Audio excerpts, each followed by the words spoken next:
Good morning, real estate champions. Today, you are going to learn 11 real estate terms that will make you more competent in your conversation with your clients.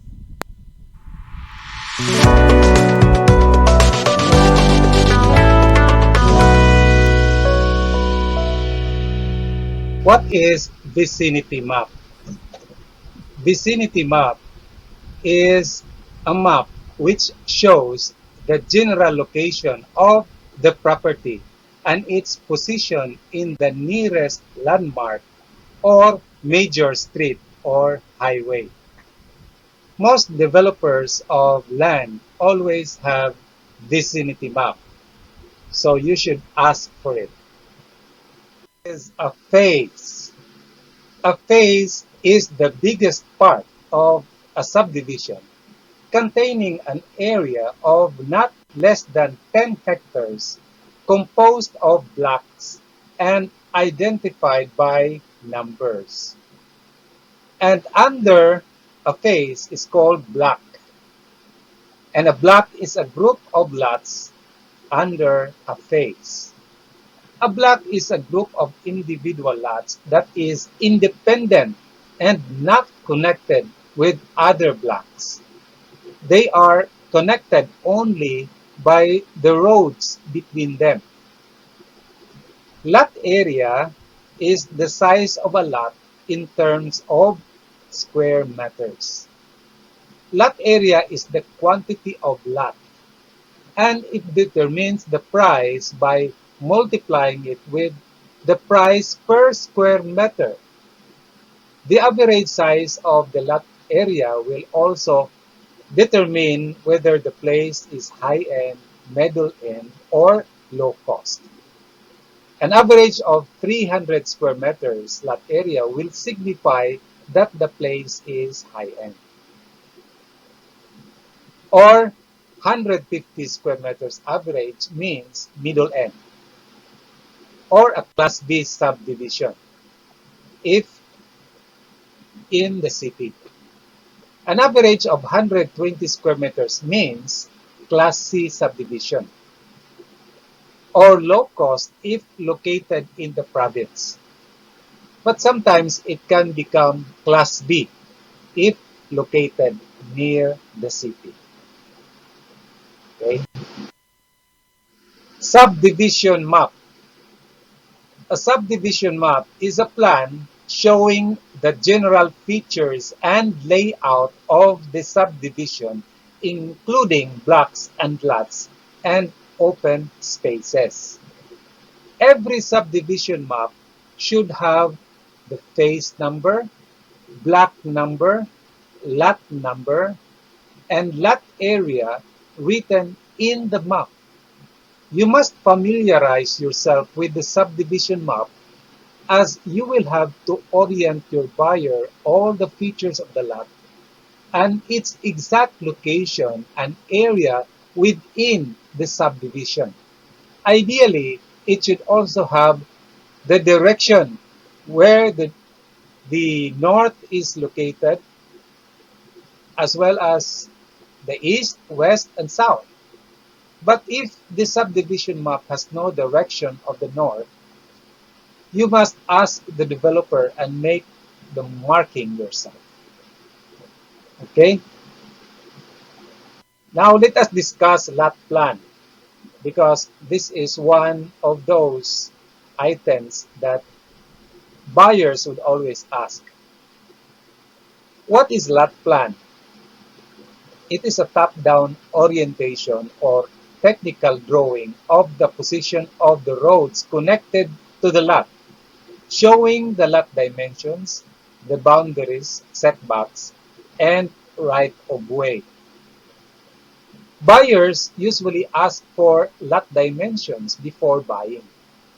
But the problem is that Santa Lucia requires reservation first, plus 4,000 cost of relocation survey, plus 2,000 lot plan.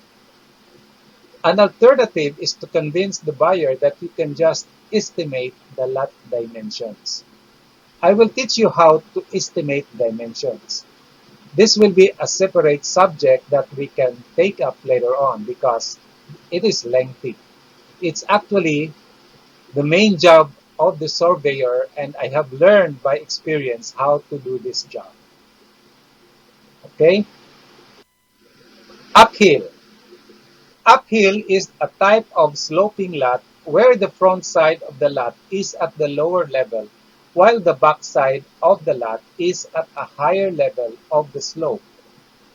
This is an example of a lot that is uphill, taken from Greenville Heights, Consolacion. Okay.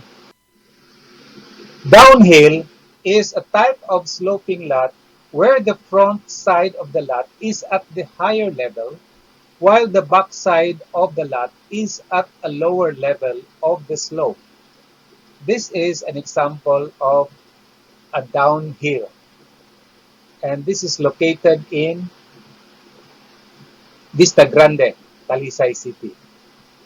The best advantage for downhill is this spectacular overlooking view. Okay, so it's up for the buyer to decide whether he wants a downhill or an uphill. Culdesac. A cul-de-sac is a road where one end is blocked. It's a dead end. For example, you can see here, these lots are called cul-de-sac lots. And this is a dead end where the car can move around and entrance and exit are just here. Cul-de-sac is preferred by developers as it can produce more lots to sell.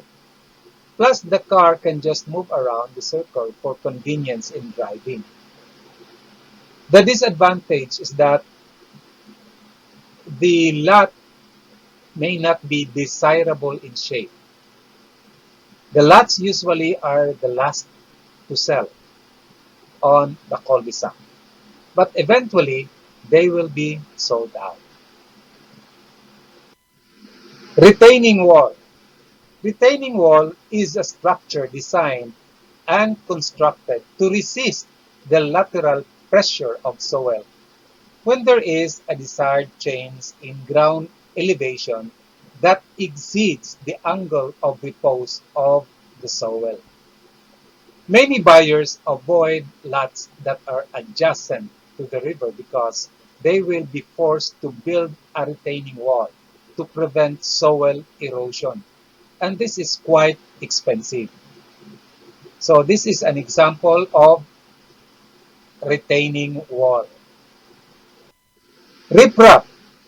Riprap is a man-placed rock or other materials used to armor shorelines against water and soil erosion. Riprap is another way of preventing soil erosion by placing rocks and solid materials in between the soil and the seashore.